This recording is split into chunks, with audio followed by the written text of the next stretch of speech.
Are you ever watching those like entrepreneur videos on like your Instagram Reels or your For You page on TikTok, and you just get like sent down a rabbit hole of like entrepreneur tips? Yeah. They're all incredibly putrid. Those were especially prevalent when we were young. Like when we were like 15. Uh-huh. They were all over the place. No, definitely. I fell into the trap. Oh, 1,000%. I was in there. I'd be binge watching those shits thinking I was going to be a millionaire at like 17, you know? Hey, man, it's convincing. It really is. They really get you.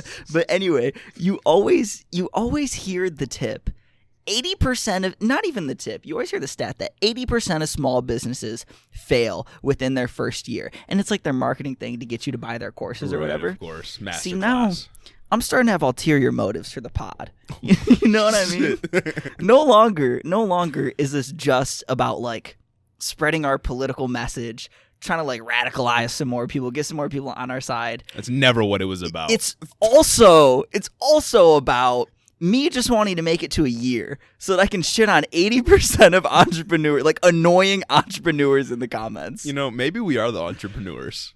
Maybe the entrepreneurs is the friends that we made along the way.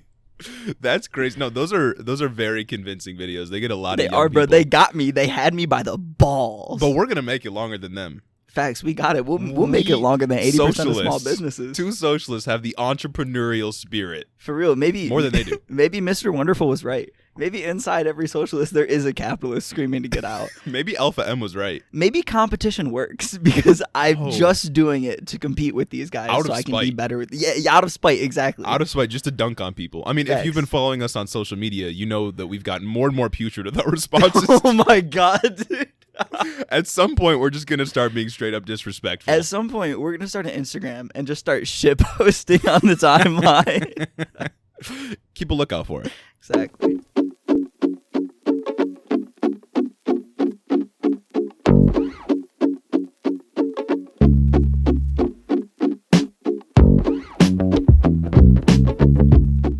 Welcome back to the show, everybody. Welcome back to Head in the Office. Auspicious New Year. Greetings, everybody. Woohoo. We hope your holiday festivities were fun. We hope we adequately prepared you for the holidays. Exactly. We made it through 2021. Thank God. Here's to midterm season. Bro, maybe this year will be better. You know, 2020 was rough. Yeah. 2021 was kind of just like DLC. Wasn't that great. Maybe 2022 is my year. 2022 is definitely my year. Oh, it's your year? My bad. I wouldn't take from you. It's my year. Not yours, mine. Welcome back to the show, everybody. You already know what I'm going to say. You want to help support the show. You're already watching. You might as well support. Hit the socials. Check out the social media. Check out the Patreon. Become a patron. Exactly. Support the show. Rate it 5 stars. You can also rate it 5 stars on Apple. And in fact, we've got a 5-star to read today. Yes, we do.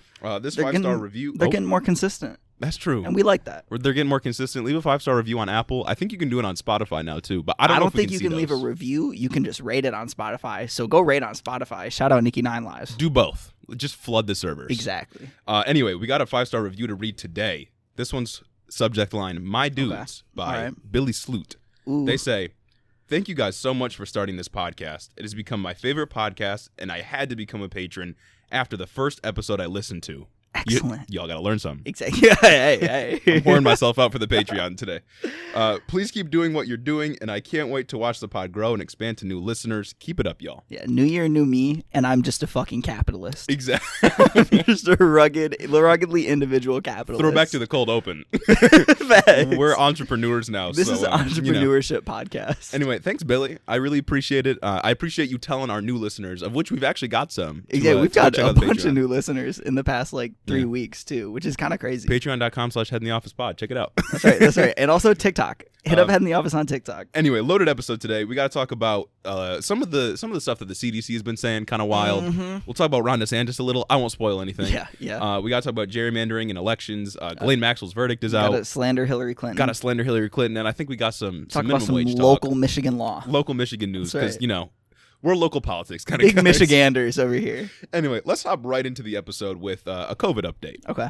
So as we mentioned last week, we've been talking about it a little bit already. Yeah. Omicron is going bananas. Oh yeah. Absolutely going crazy. Going bananas. Jeremy, 2 weeks online school. Me, True. Now I have 3 weeks online school. Got to one up Jeremy. It's all a competition. But you already know I'm boosted. He's boosted. I'm not boosted yet. I need to get boosted though, or else I can't go back to school. Now I'm boosted. Wait, they're not letting you go back even though it's online? I don't know, because I think it's like moving in the dark, which is like I'm fine with, by the way. Just to be clear, I'm fine with the mandate. Yeah, exactly. I just haven't done it yet. Like I gotta go get boosted this week. This liberal over here. I know. Anyway, Omicron's going absolutely bananas, and the CDC's response has basically been like, yeah, y'all got this covered. You can do whatever you want now. Y'all told me you didn't want mandates. Y'all told me you didn't want restrictions, so y'all fucking handle this shit. The CDC's acting like me during finals week. The CDC is acting like Doctor Strange in the new Spider-Man No Way Home movie. They're just broken. Absolutely broken, beaten, battered, and bruised. So as I'm sure many of you have seen, the CDC recently, last week, we actually missed this news by like 1 day. Oh, for real? Because we recorded the pod. And I think the next day, or like literally 12 hours later, this news broke. That's tough. Anyway, but y'all might have seen that the CDC reduced isolation time from 10 days to 5 days last week if you get COVID. So now, if you contract COVID, whether you get it from the workplace or school or wherever else it is, the CDC says that they only are mandating that you quarantine for 5 days.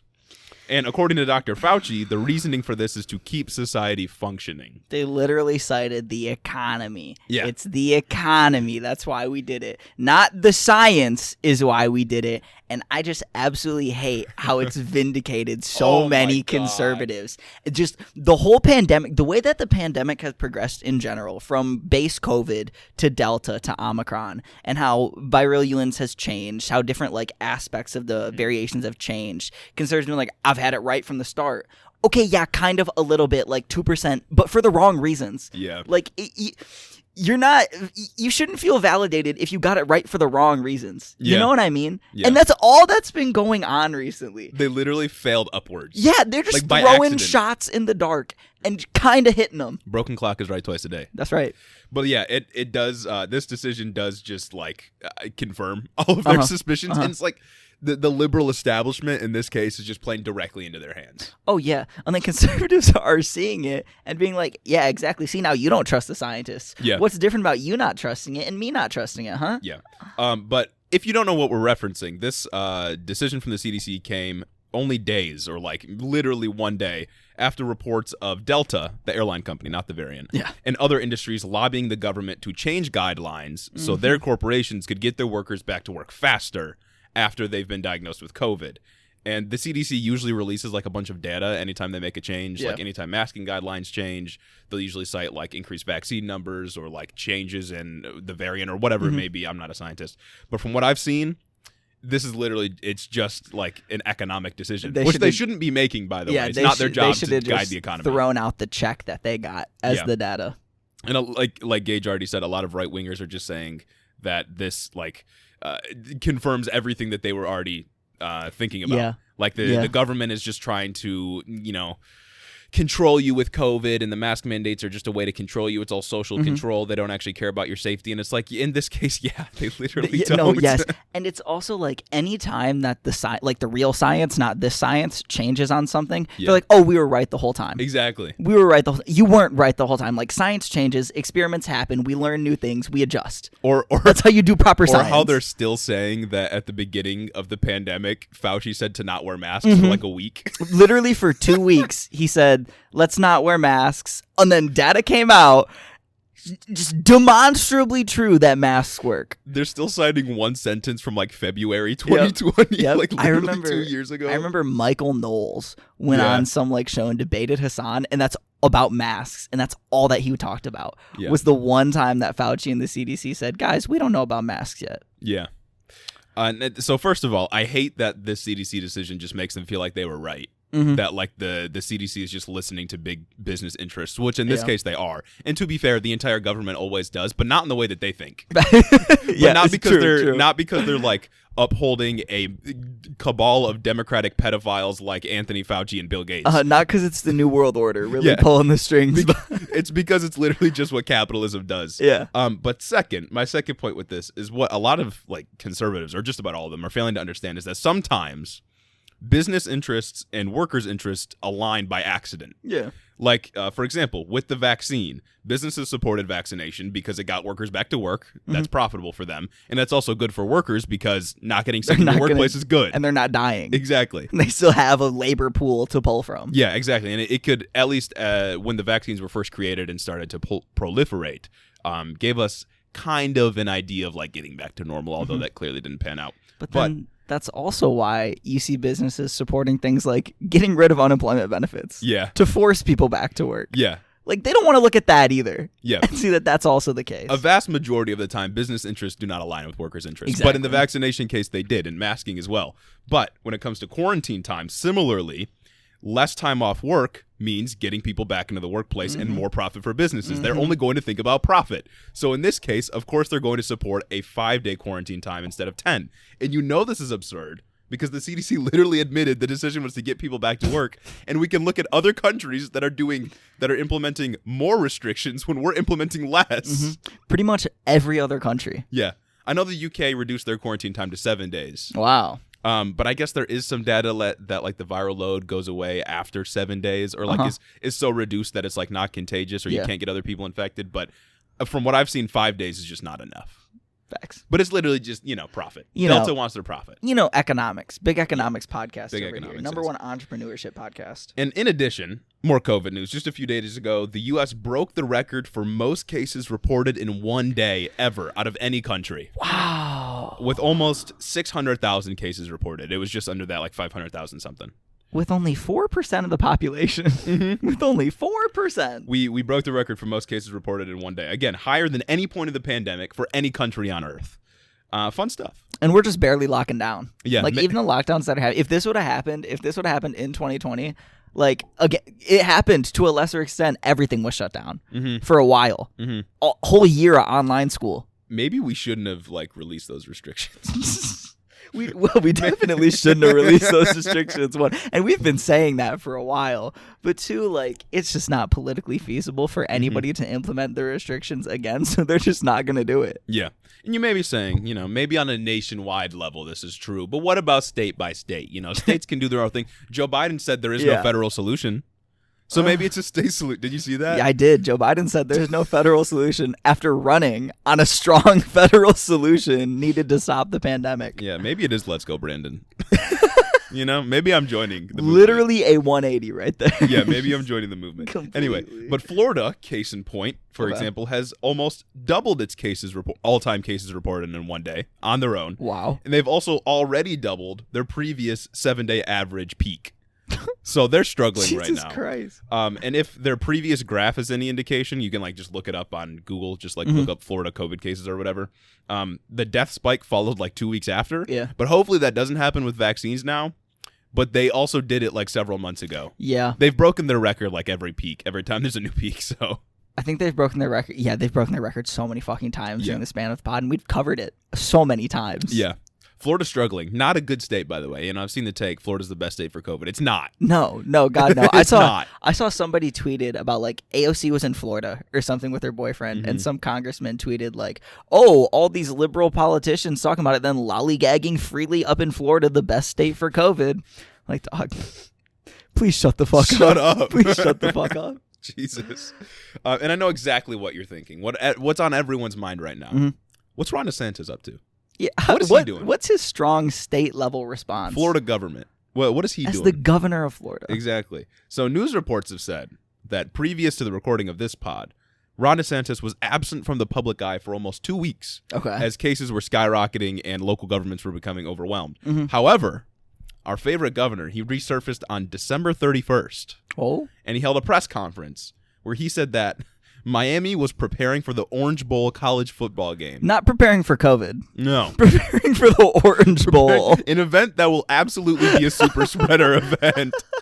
Didn't mention COVID at all. And then also reported around the same time was that Ron DeSantis was looking after his wife who was diagnosed with breast cancer back in October. Okay.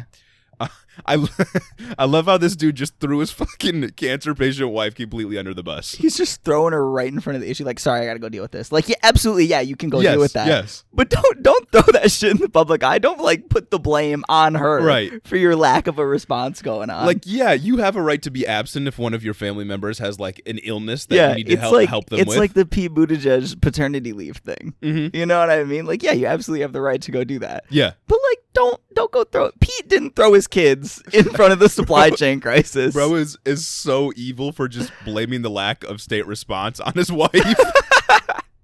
He said, sorry, I got to go be with my wife. Therefore, COVID is about to destroy Florida. Yeah. Yeah. So That's what that guy's doing. That's fun. And like I said, local governments in Florida, they're just being they're struggling a lot because of the demand for testing has surged.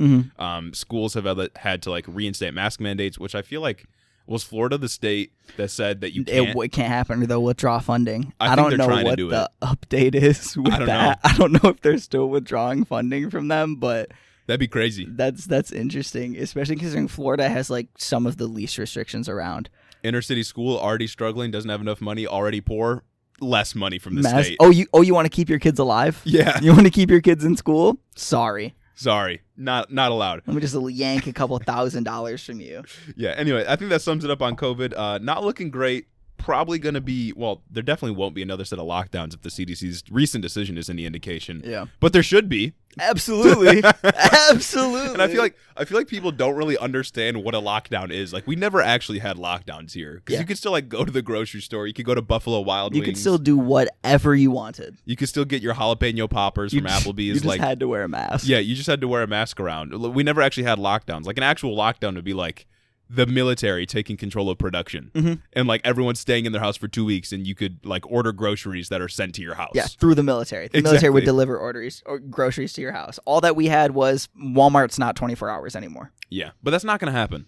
Yeah. Especially if Trump wins again. That'd be crazy. Hopefully COVID's not around in 2 years. Oh, wow. We have lots to think about. Wouldn't that be something? And speaking of like elections. Speaking of elections. The new year. Exactly. It's 2022, people. Now that it's 2022, we've got the midterms to worry about. And with that, we also have the liberal commentary surrounding the midterms to make fun of. I'm sure you all can guess exactly who we're talking about. Here's one a of little the prominent figures in the party. 2016's biggest loser, Hillary Rodham Clinton. Exactly. Let's go. So she did an interview with Willie Geist, primarily to talk about her new masterclass, like actual masterclass, which funnily enough is strictly about losing.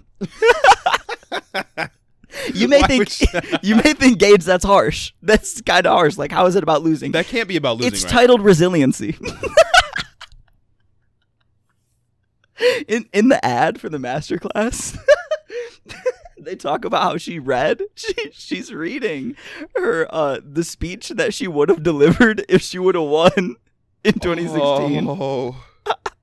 She's just been reeling from this defeat for 6 years. That's her brand now. Her brand now is just L taker. L taker. L taker. Ratio. You fell off, young boy. She wrote a whole book about how she would have been appointed. Bro, that's so sad. So that's fun. No. That's fun. She's the one giving advice. And so halfway through the interview, Willie, the interviewer, asked her, "What do you think the state of the Democratic Party is?" And then he prompted her answer with, "Some people are saying that the campaign Terry McAuliffe ran was too far left." Damn, I didn't realize Terry McAuliffe was in a narco-capitalist. I didn't realize that he was a fucking communist. Yeah, I didn't realize that. I didn't realize that running literally mailing people postcards saying this guy is Trump was communist activity. Yeah. That's crazy. Too far to the left. He wanted to nationalize healthcare. He wanted to make it so everyone had a job. Yeah. He wanted to completely dissolve every corporation in Virginia. He was so far to the left. In case any Democrats are watching, that's a strong sarcasm after that one. Yeah, exactly. Because if you're anything like Hillary Clinton, you would have taken that seriously. Some people have trouble like interpreting what we say sometimes. I don't know why. I don't know why. It's a mystery to me. What's up with that? What's up with that? So then, that's already just a fucked way to prompt the thing. Terry literally his whole thing was just, I'm not Trump. This guy is Trump. I'm not. I didn't see a single piece of campaign that wasn't that. The farthest, like the far left, the only far left policy, not even far left, the only left policy that he had, because he was a senator candidate, was just like teach an accurate retelling of history. That was it. Yeah. And that should not be a policy that's on the left. That's how he like responded to CRTs. We need to teach accurate right, and history. that was a reaction. Like that wasn't even his policy. Yeah. Like, so fucking stupid. Just a my reaction God. to criticism. And then she replies, there needs to be some careful thinking around what wins elections, and not just elections in deep blue places. I know she's not fucking talking New York and California. Jesus Christ. Yeah, she's talking about like the flyover. She was a senator from California. I know. From New York. I know. From New York. And it's like, I don't want to hear it. Obviously, we need to think about what wins elections. And you know what wins elections? Moderate policies. Yeah. Populism. Yeah. And specifically, what won Joe Biden the election? We've talked about it a couple times. Maybe it was his left-wing economic populism that he campaigned on, canceling student debt, $15 minimum wage, all the things that she says are way too progressive. And she talks about minimum wage later, and I'll get into that because that shit was actually putrid. You know what I mean? And you know what else wins elections, though? What wins elections? Getting people out to vote. Yeah. Voter turnout. And her response to this is to focus on the 3 undecided people in the center. Instead of getting people, the third of the American voting population, you can't say voting population, the third of the voter eligible population that doesn't vote to turn out. Yeah, it's funny how she is talking about voter turnout. Hillary Clinton talking about voter turnout. Yeah. That's hilarious. Like she really got people to turn out for her campaign. One of the most someone who ran an election where political apathy was at an all-time high, talking about someone who didn't even visit some of the swing states because she just wrote them off, talking about you can't only campaign in deep blue areas. Yep. Hillary Clinton lose Wisconsin, Pennsylvania, Michigan. Hillary Clinton lose all the swing states. Hillary Clinton. Exactly. Yeah. Her. Oh my God. Isn't that shit actually fucking ridiculous? Oh my God. Isn't that shit actually ridiculous? Just ask her, what are you going to do to get young people to turn out for you? Pokemon, go to the polls. If it's not canceling student debt, if it's not raising the minimum wage, if it's not controlling rent prices or doing something that directly impacts young people, young voters like us, how are you going to get young people to turn out? Facts. Because otherwise young people don't turn out. Otherwise they either don't give a shit or they're already disenfranchised. Yeah, the young voting population turns out among the least out of all the voting eligible populations. How are you going to get them to turn out if it's not direct populism? Yeah. If you're not reaching directly to them, issues that they directly care about, that they've told you they care about. Yeah. It's racial justice, it's things like student debt, equity concerns, and it's climate change. And it's funny because... But she doesn't do anything about Speaking on voter turnout, she starts to talk about Biden's race against Trump. She talks about the historic turnout that was there. But she doesn't even mention why that happened. She says that because she's propping Joe Biden up. She's like, yeah, he ran as a center candidate who really tried to understand people. No, he fucking won because of the left-wing populism, and he won because he's not Trump. Half of his platform was just Bernie's policies. Yeah. Yeah. Did she not remember the task force that he set up with Bernie? And Bernie, it was half Joe Biden's team, half Bernie's team, and they came up with most of the platform. Isn't that fucking crazy? $15 minimum wage, canceling some amount of student debt, which got watered down. He wanted to come up with a healthcare plan at least.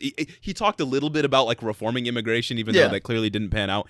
All of the popular things that people liked were literally the farther left policies. All the lip that he gave. Yeah. Literally just lit, because none of that came to fruition. He ran much farther to the left than she did. Yeah. And he won. Oh, how is that? How is that? But yeah, she centered it on how he was a center candidate. He was an everyman candidate. Yeah. And she just ignores that mail-in ballots are the reason why we saw voter turnout. Yeah. That's really it. Oh, Joe Biden's not exciting. He's not riling anybody up, Yeah. He's not the fire in anyone's loins. Ridiculous. Neither is Hillary Clinton, by the way. Clearly. Absolutely not. Clearly. Absolutely not. She's lost, I don't know how many presidential elections. Is it 2 now? She lost the primary in 2008. So then she War criminal Hillary Clinton. Benghazi Clinton. Hillary Clinton. Exactly. This motherfucker. So she then elaborated on that point by talking about how we need a strong Democratic majority in the House and the Senate to get anything done, and that majority comes from winning in more difficult purplish districts. Crazy, right? I mean, I guess. It's true. But if a Democrat has to run their campaign like a conservative and act like a conservative to win the district or state, then they're not a fucking Democrat. They're a conservative. We're just going to get a bunch of Joe Manchins. Exactly.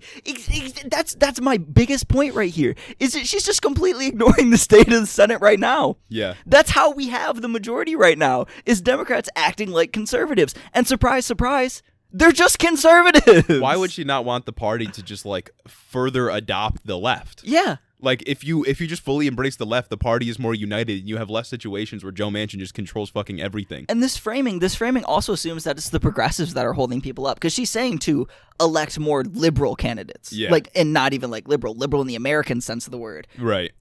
Center right candidates. Yeah. That's it.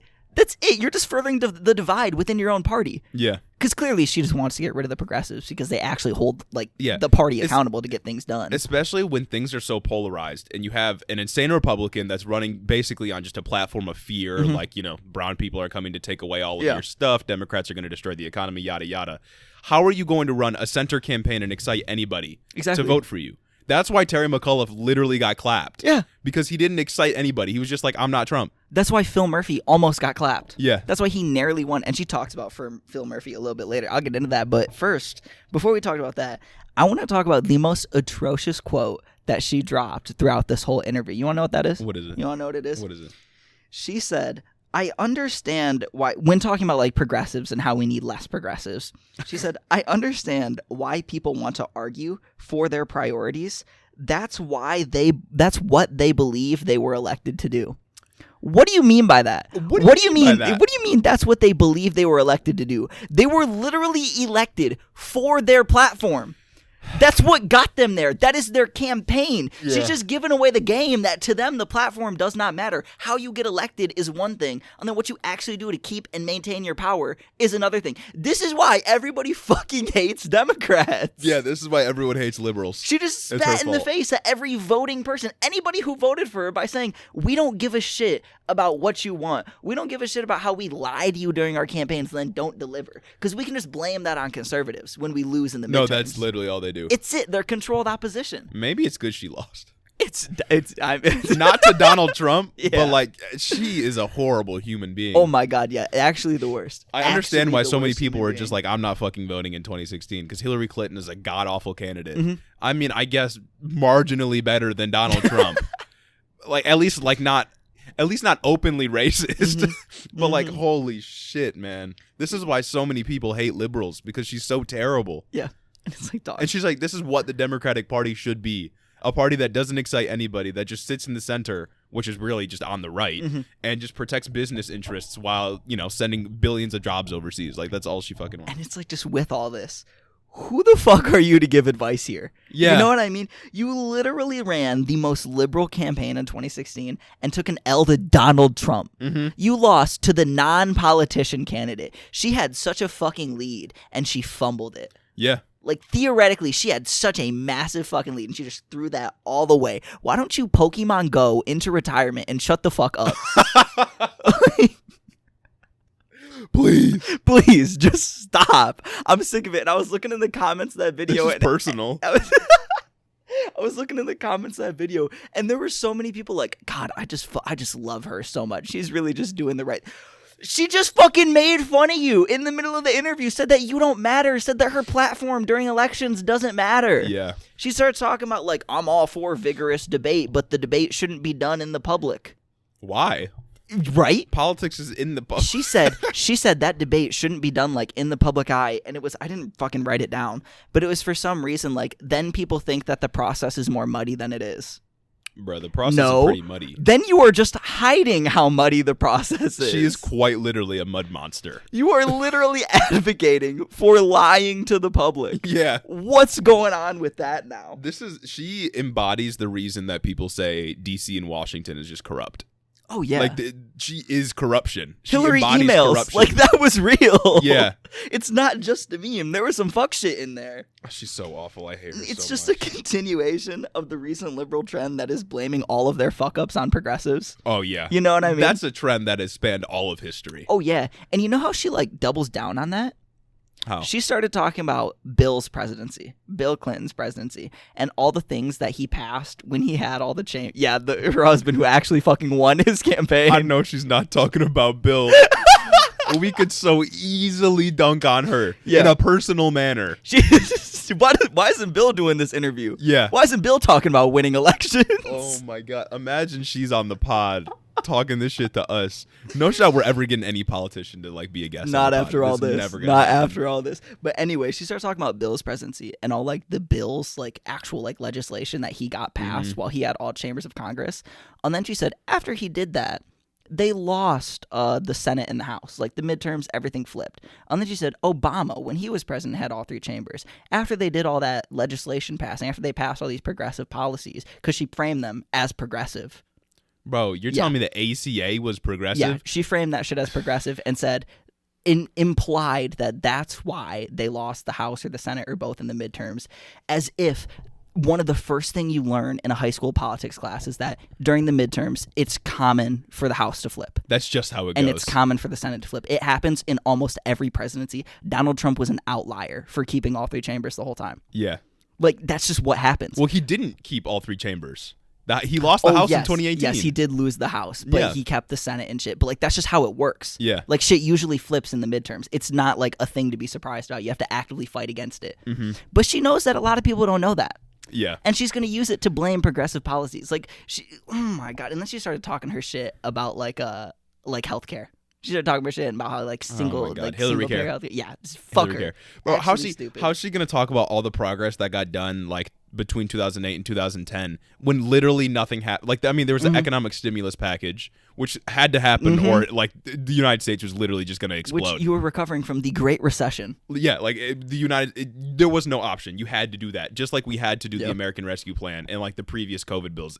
Just a necessity. Yeah. You can't not do that and expect the economy to survive. What else happened other than the ACA?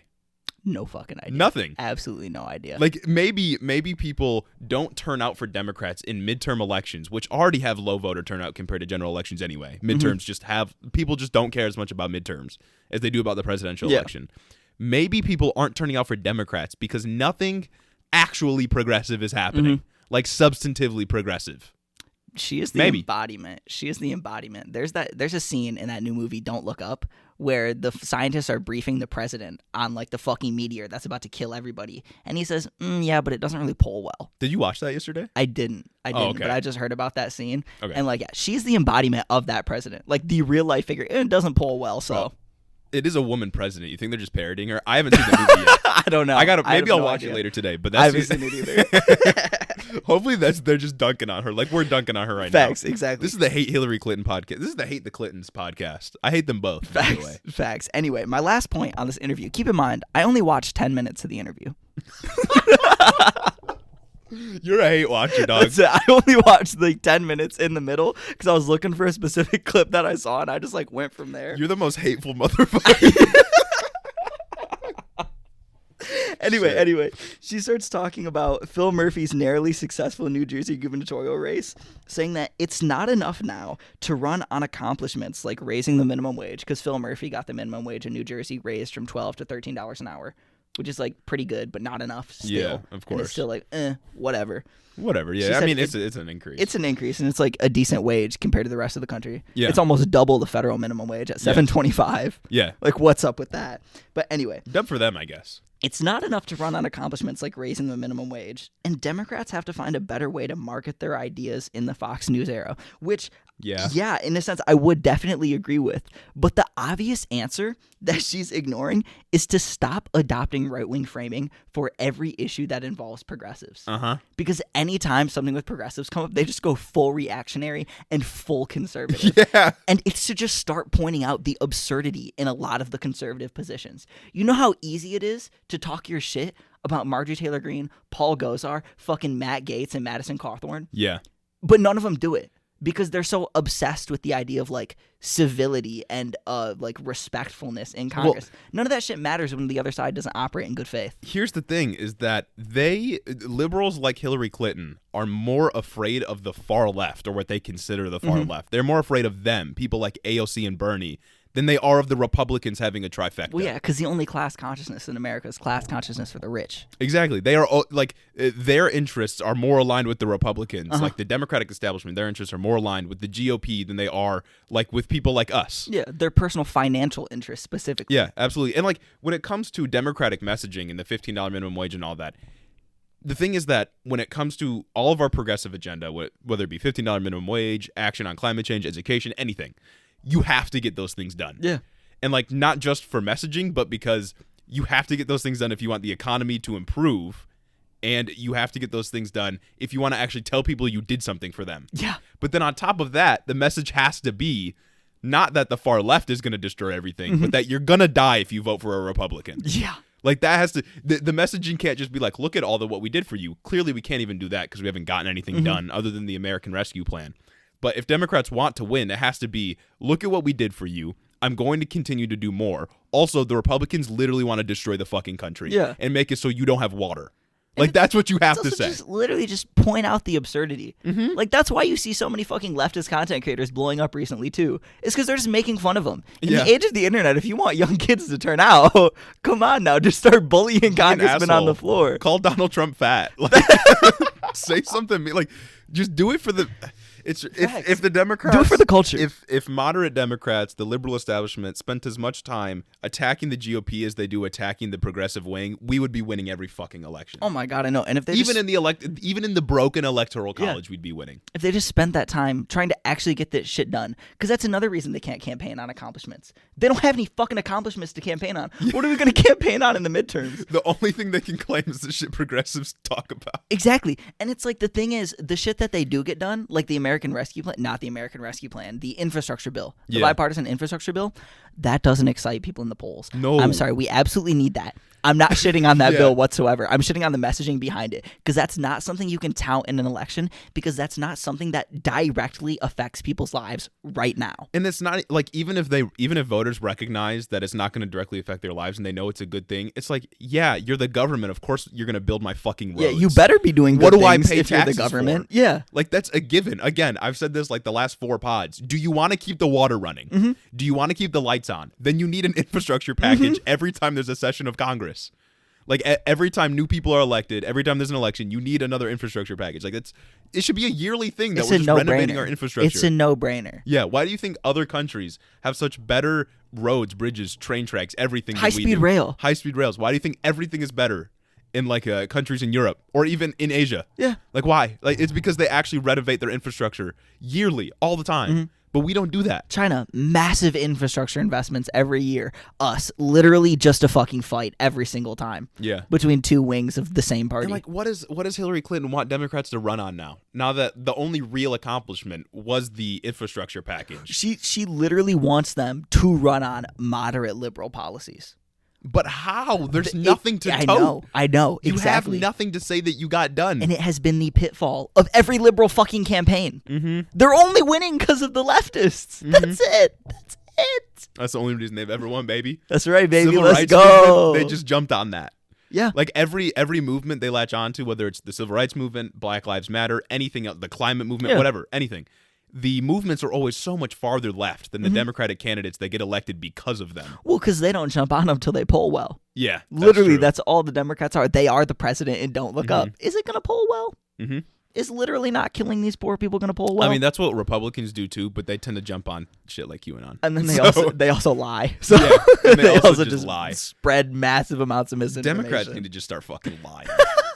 Like, at this point, just start making shit up about the person you're running against. Facts. Like, in the greater scheme of things, like, you're doing a moral good at this point. Jesus. Anyway, I think we're ready to move on. Some more depressing news. Talking about broken systems, broken electoral systems. As you all know, after the 2020 census, as we've talked about on the pod, new district maps have to be drawn. That's right. Which means that gerrymandering is going to happen, and it is. It's absolutely happening. Again, U.S. House and Senate and state legislatures, their districts need to be redrawn. And since it's an election year, we got to talk about what it means. That's right. So 25 states in total have approved their district map so far, Michigan being one of the most recent. And Michigan's map actually isn't that bad. For real? It's pretty decent. It's not splitting up Wayne County into a billion pieces? I guess, I guess decent is like relative to what it was before, so it's still like bad. Okay. But like, that's just because the process, you get the idea. Yeah, I got it. Anyway, 538, which is just like a political elections, I don't know. They're not even a news channel, just like reporting apparatus. It's just like a polling thing, kind of, yeah. They report that in Michigan, at this point, redistricting has created 6 more Democratic-leaning seats nationally. Actually, this isn't in Michigan. This is just nationally. Okay. My apologies. At this point, redistricting has created 6 more Democratic-leaning seats nationally, 1 fewer Republican-leaning seat, and 4 fewer highly competitive seats. However, because many of those newly blue seats are already held by Democrats, it's actually Republicans who have gained a handful of House seats through the redistricting process so far. Republicans have also converted light red districts into safer seats in states like Indiana, Oklahoma, and Utah. That shit is so fucking confusing. And keep in mind, the district map that exists right now for the 2020 elections already benefited Republicans. Love it. So it's not like much has changed. Yeah, and we got to wait 10 years for it to change again. Exactly. But let me make it a little bit simpler. Let's talk about Michigan in particular. Okay, close to home. It looks like so far Republicans have lost about 2 seats if we use the 2020 voting data on what the map looks like now. Michigan already lost 1 seat due to reapportionment, which just happens after the census. You decide how many seats each state gets. Yeah. Michigan now has 13 House seats. And the Independent Redistricting Commission, which in most states it happens through the state legislature. So because Republicans control most state legislatures, everything's just fucked. They just run it. But in Michigan, it's like an independent citizens commission, basically. Okay. And they drew lines in a way that actually give Democrats 1 more district. Let's go. 1 more Democratic-leaning district. But the state is still majority Republican, like I said. Let's run it. Let's run. It's still let's run. Let's go right there. Let's primary Dan Kildee real quick. So right now it looks like the state's going to be 6 districts GOP leaning, 3 competitive districts, and 4 Democratic leaning districts. Which it was previously 8 GOP to 4 Democrat. So things have improved. Yeah. Marginally. Yeah. But that's no fun to talk about. Even though we're a blue state. Yeah, literally, consistently. Yeah, even though we're pretty much just a blue state. Love that. But I want to talk about some more egregious things. Okay. Because you all may be thinking Michigan, whatever, I don't fucking care. Yeah, that seems Well, let's talk about some more egregious things. So in Ohio, yeah, they've gone from 16 to 15 seats, so they lost 1. Okay. But the 1 seat they lost was just immediately a Democrat wiped out. Love it. They only have 2 Democratic seats. And the way the districts are drawn is that there's 1 district around the entirety of Cleveland, and there's 1 district around the entirety of Columbus. And that's it. Everything else is Republican. Is Ohio the place where you have that 1 district? I don't know if it still exists, but it used to exist, where it's 2 really big rectangles and then a super small line that connects the 2 rectangles, and they just go around a black neighborhood? Yeah. That's Ohio? Yeah, I think so. Wow. There was on the map that existed for 2020, there was the district for Cleveland was already split in half, but the Cleveland part of the Cleveland district wrapped all the way across the northern half of the state. It just the wall. I don't know what lake is right there because it's next to Michigan. I'm not a geography guy. Whatever lake is right there, it just literally all along the coast. Oh wait, is that Lake Michigan? Maybe. Something like that. Maybe. It's one of them. But yeah, Cleveland and Columbus are the centers for the minority vote population in the centers, state. Yeah. And it's just a circle around both of them. And of course they're claiming this map, wasn't drawn along racial lines. And it's all right, buddy, you're literally just It's kind of like how I want to say in Louisiana, the Supreme Court said you cannot draw maps on racial lines. That's just racist. And they said, okay, we'll do it on income lines. Yep. By the way, the Voting Rights Act, it requires district lines to not be drawn along race. Yeah. And I think this map is being challenged in court, but it's Which egregious. Should be a no-brainer. Absolutely egregious. And then let's talk about Texas. Okay. Texas's map did not change much. Everything's bigger in Texas, baby. Yeah. Texas's map is looking about the same. Okay. Which means really bad. So we still have Dan Crenshaw's district that looked like his eye patch. Well, it may look different, but the way it breaks down into partisan leanings is about the same. I hope it still looks like his eye patch. Yeah, the state gained 2 seats total, so now it's at 38 from 36. Both parties made gains in their districts. The blue areas are stronger blue, the red areas are stronger red, meaning that the number of competitive districts is gone. Basically, there's not really any. And you may think, why is this significant? It's insignificant. It doesn't matter. Okay. While Texas's population only grew because more people of color came into the state. Yeah. All the growth in population was just people of color. But the 2 new districts they gained, immediately white-dominated areas. Oh. Yeah. Did they split up Austin even further? Oh, yeah. Because I know Austin was split into 6 districts before. What is it now, 8? Probably. God damn. Dallas, Austin, and Houston are all still just completely torn up. Wow, because that's where most people move. Yeah, and this map is already being challenged in court by the Department of Justice, but it's absolutely putrid. All of their population growth came from people of color, and they just immediately diluted the vote. And it came from people from California. And then North Carolina, the last state I have here, gained 1 seat, so now it's at 14 total seats. And its redrawn map took away 2 Democratic seats and added 2 strong GOP seats. Wow. With a supermajority of 10 to 3. What? Yeah. I love how you can just do that. I know. We'll get to it. And then the most egregious part of North Carolina, though, is Greensboro, which, if you don't know, Greensboro is 41% black.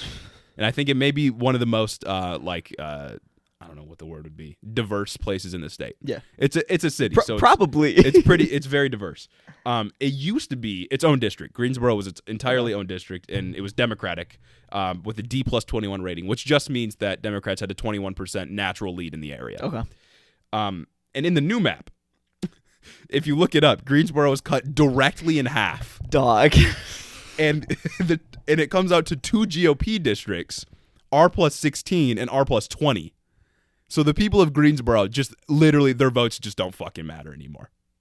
Cut directly in half. It's such a fucking gerrymandering is such a fucked process. Yeah, I want to remind you, like actually no, between 2020 and 2022, there's not going to be much change in the population. Yeah. The only difference is that the district lines are drawn differently, and that decides what representation you get. You may not have moved. Your neighborhood may look entirely the same, but you don't get to have someone that represents you. I already thought that the House might flip in 2022, but this only just reassures the idea that we're definitely losing it. Yeah, and another thing is that the North Carolina map was so bad that the state Supreme Court had to stop everyone from applying to run for the new districts in 2022. Like they were like, you cannot apply to run. They had to delay the deadline, or they had to delay like when people could start applying to run. Is it going to get redrawn? It might get redrawn, but I don't know right it. now. I think there's supposed to be hearings that take place in like mid-January, but it might just like go through. Which in that case, like North Carolina's just lost for 10 years. That's fucking ridiculous. Yeah, so you may be thinking, what does it all mean? Like I don't care about this process. I don't know anything about it, which is by design, by the way. Yeah. But we're still waiting on about half of the states to approve new maps. So it's unclear what the overall impact is going to be. 538 says like the House breakdown hasn't changed that much, which is good for Republicans because it already benefited them because the system is set up to benefit conservatives. But it's so important because 2024 is a presidential election. Yeah. Which that means that the GOP, if they have a significant majority in the House, will be able to overturn election results. And since they're probably going to make gains in 2022, and, lacking any kind of consolidated left response to that win, if they keep it in 2024, actually, no, it won't even matter. If they win in 2022, they just have control because new people won't be inaugurated until 2025. So, like, they're going to win it. Like, they just get control over what happens with the 2024 elections. Like, it just doesn't matter. Oh, wow. Yeah. Wow. I'm loving the state of America right now. Most important theme here is that the GOP is literally just using the power to change district lines to cheat. Like, that's all it is. It's just cheating. Didn't Joe Manchin say that he wouldn't vote for the John Lewis Voting Rights Act? Yeah. No, he said he would vote for that, but he won't vote for H.R. 1. Oh, yeah, the John Lewis Act was a compromise? No. It was just a much, smaller bill. Yeah, but he won't vote for H.R. 1. Joe Manchin said that he wanted to get rid of partisan gerrymandering, but because he refuses to lift the filibuster, nothing is going to happen. It's almost as if they know that no progress is going to happen. I don't know. Fuck that guy. For real. But anyway, like Gage said earlier, historical trends tell us that the GOP is going to have an advantage in the midterms just because that's how things go. So we'll see. And Democrats are bad at messaging. And we have absolutely nothing to turn people out with. Yeah, absolutely nothing. Nothing exciting about that. Woo! But more election news, I guess, in 2022. There's a lot of governor races that are going to be up for grabs throughout the country, including our boy Ron DeSantis. Oh, let's go. Also, he's winning, though. Greg 1000%. Abbott, Gretchen Whitmer, and Brian Kemp. So we'll see. I hope all of them lose, but that Gretch gets primaried by a leftist candidate. Yeah, by an actual socialist. Yeah, by an actual socialist. That'd be great, actually. Stacey Abrams, if you know who she is, she's just like a political activist in Georgia. She's already announced cool. She's pretty cool. She's literally the reason that Georgia flipped. Yeah. She's already announced that she's running for governor in Georgia for 2022. And Brian Kemp is also, of course, running for re-election, but he's going to have a primary with David Perdue. David Perdue? Yeah. No shot. Running to the right of him. What? Of course. David yeah, because Kemp, everybody was calling Kemp a rhino. Yeah. Those are going to be two very interesting races. The Perdue race and then the subsequent Abrams race. Yeah. That's going to be wild to David look at. Perdue's already pledged loyalty to Donald Trump. For this election. So it's going to be a lot of fun to watch what happens. I can't wait. If there's debates, we're doing debate coverage. There's going to be hella debate coverage this year. That's going to be so much fun. And then also in Georgia, of course, Warnock is up for re-election. So let's hope he doesn't get clapped. Oh, yeah. Because he was just filling the term. Oh. Because Kelly Loeffler was appointed. Yes. To fill. Right. Did somebody die? Did they step down? I can't remember who was the previous senator in Georgia. Then Warnock won. And that term only had 2 years left. So he's got to run again. Oh, shit. So, goodbye Senate majority, maybe. Woo. Oh, yeah, that shit. doubt that we'll keep that Exactly. either. 11th black senator only going to serve for 2 years. Let's hope not. Anyway, that sums it up. Gerrymandering's looking pretty putrid this year. Yeah. And which was expected. With that, while we're talking about the states, while we're still on the topic of states, let's talk about some good old-fashioned Michigan law, and specifically Michigan minimum wage laws. Yeah. All right. Since we're in Michigan. Exactly. So if you don't know how it works, in Michigan, the law requires that the minimum wage increases some arbitrary amount every year until 2030, with the upper limit, that being the highest possible minimum wage that we can have in Michigan through this law, being $12.05. Why is there an upper limit? Right? And why is it just like the minimum wage? Why is it some arbitrary amount? It doesn't even dictate that it has to keep up with inflation. Because then I won't spoil the results, actually. Let me just get into it. Why did they set a maximum wage? I don't know.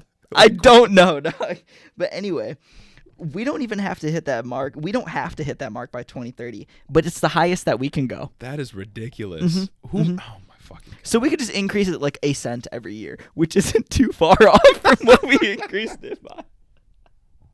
Anyway, there's an important and stupid caveat to this law that I just don't understand why it's there. And it is that if the unemployment rate for the year exceeds 8.5%, then you don't need to increase the minimum wage next year. Right? You would think that if unemployment is that high, everybody's down bad, and that's when you would need some extra minimum wage, you know? I mean, it's probably just to protect businesses. Like, if unemployment's high, let's not make them pay people more, I guess. I don't... Fucking But, like, what's whatever. going to stimulate workers getting back to work? What stimulated it in 2020? Yeah. It was because people started paying $12, $15 an hour. Speaking of 2020, the Michigan unemployment was 9.5%. So you know what that meant. No minimum wage increase in 2021. Naturally. Not a single bit, not at all.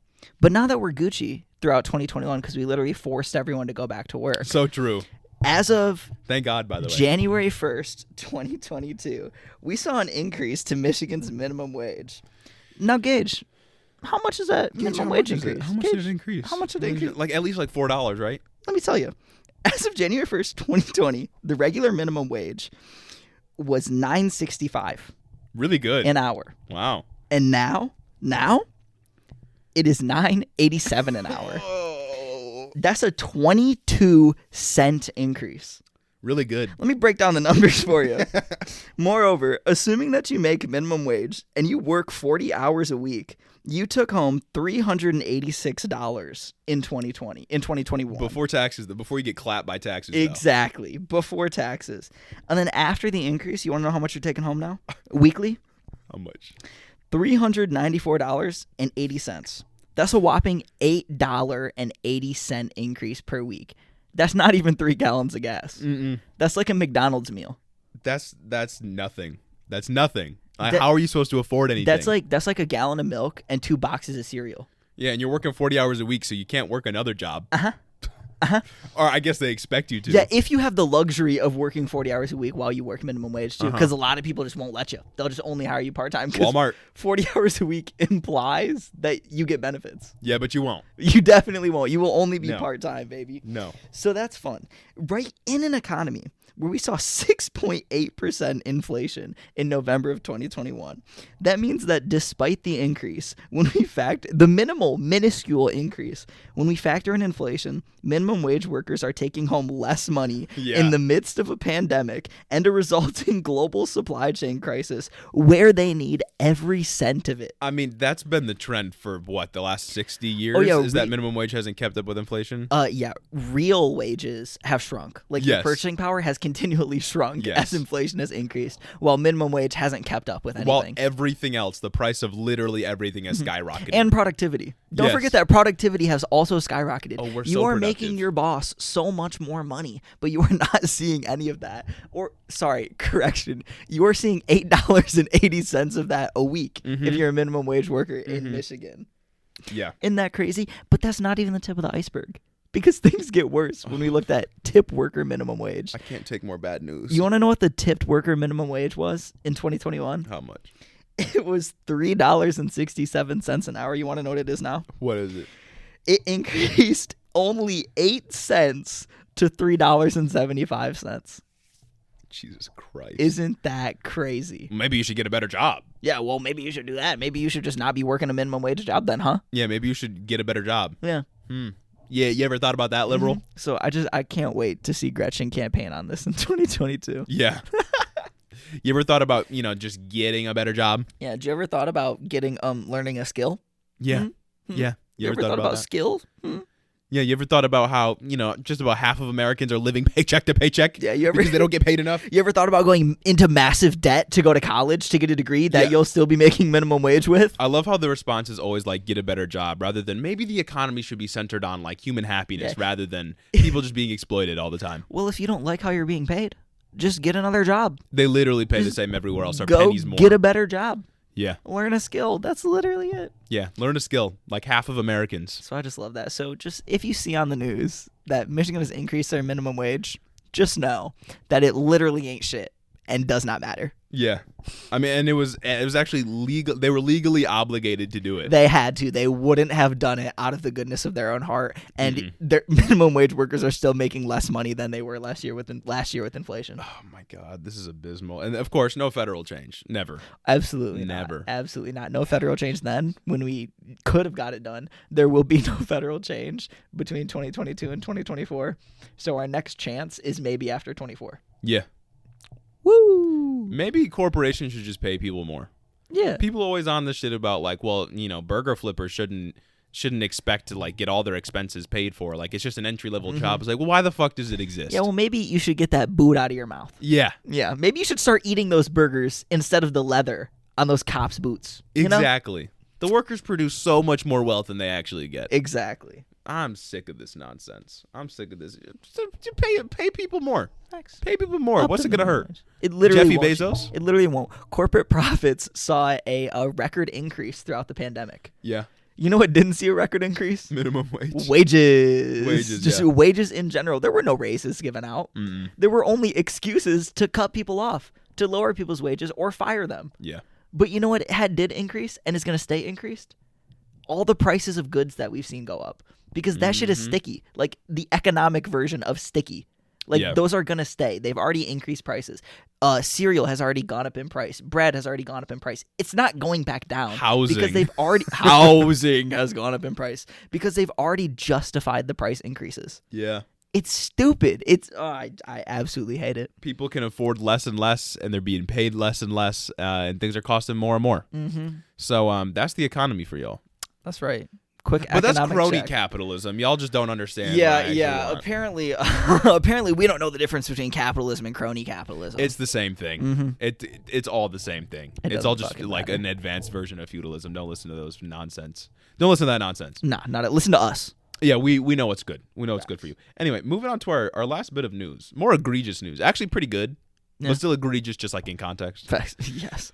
So last week, Ghislaine Maxwell, we covered this a couple weeks ago on the pod, her trial. Yeah. Ghislaine Maxwell was convicted of 5 out of 6 charges of child sex trafficking. Her lawyers, their bars just absolutely weren't enough. No. And there were some strong bars, and thank God they weren't enough. Thank God. Yeah, honestly. The 5 out of 6 charges, they had varying definitions. Like each charge was slightly different than another charge. So like they all weren't exactly the same. Y'all know how law gets funky. So she didn't get charged with one of them, but 5 out of 6. Good. Guilty on 5 out of shit. 6.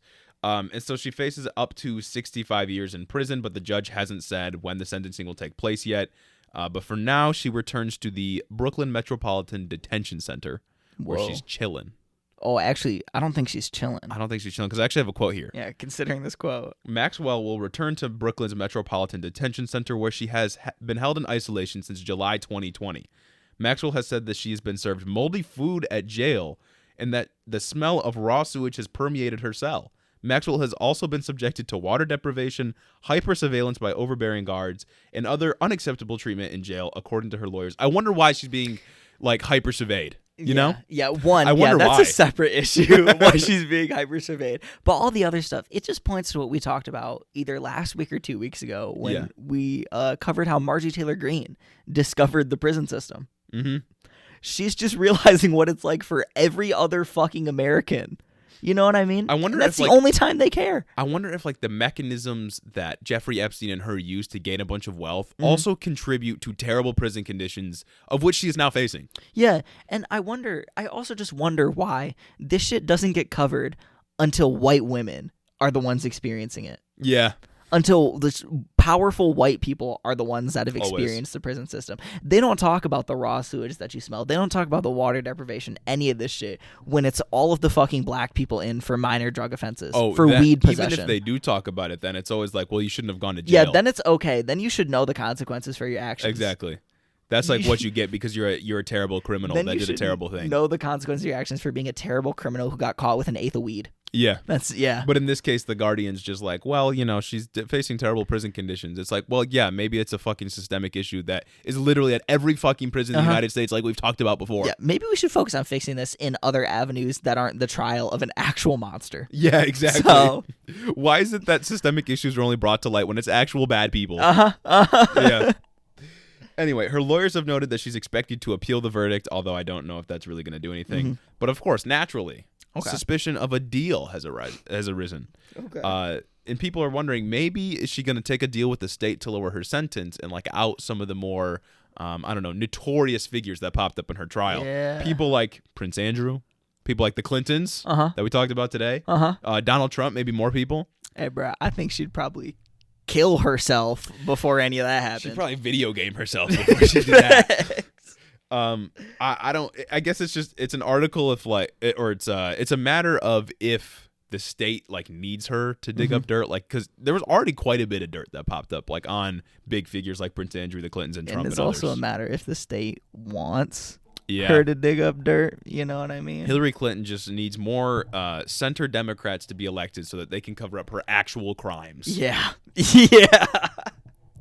Like, Jesus Christ. But again, it's just a matter of if Maxwell actually has like information that is gonna even like be helpful. Facts. Like, it might not matter. I feel like they're just gonna let the case die now that Epsteined himself. Yeah, I can't see them going after someone like Trump or like Hillary Clinton or Prince Andrew. I mean, Hillary, like the Clintons have done a lot of bad things. Like, there's no way, like they haven't gone after them yet. The worst of their bad things was the only thing they faced repercussions for, and that was Monica Lewinsky. The worst of their bad things was Hillary losing to Trump in 2016. That was her most egregious crime. Wait, did I say worst of bad things or least of their bad things? Fuck, I don't know. The least of their bad things, which was Monica Lewinsky, was the only thing that they faced actual like accountability for, and it was barely even that. It was just he got impeached. Trial. He got impeached over it. Yeah, that's crazy. I gotta love just American politics. It's not absurd at all. It's definitely not a circus. It's to be taken seriously. None of it's a circus. Everything is very serious. And you should never make fun of the system because what else are you gonna do? I've never made jokes about it in my life. I've never made jokes about the Clintons in my entire life. No, I would never. Don't rewind the pod. I've never slandered Hillary Clinton. Don't ever. I'm with her. Don't rewind the pod, please. Anyway, I think that probably sums it up for this episode. Yeah. I think that tops us off. Kind of a short one. Light news week. Very light news week this week. You know how that week between like Christmas and New Year's is where just nothing's happening. We had to do lots of digging to find some news stories. Facts. Because there really wasn't a whole lot going on. But we hope you enjoyed the episode. We do. We hope you enjoyed the episode. But before we go, special shout out. We got to give a special thanks to Cricket Scrapbook Layouts, Nikki Nine Lives, Caden Kraut, Terrence Nicholson, Chris the Postman, Christy Beck, Omar Zuno, Abigail Cox, and my mom. Thank you all for supporting the show on Patreon. If you all want to, join that crew. Check out the Tron. Get the shows early. Exactly. Get the shows early. 3 days early. Access to exclusive content like our studio tour coming soon. Exactly. Coming soon. Very, very soon. You can check that out. And thank you all for listening. Have a good week. We'll see y'all next week.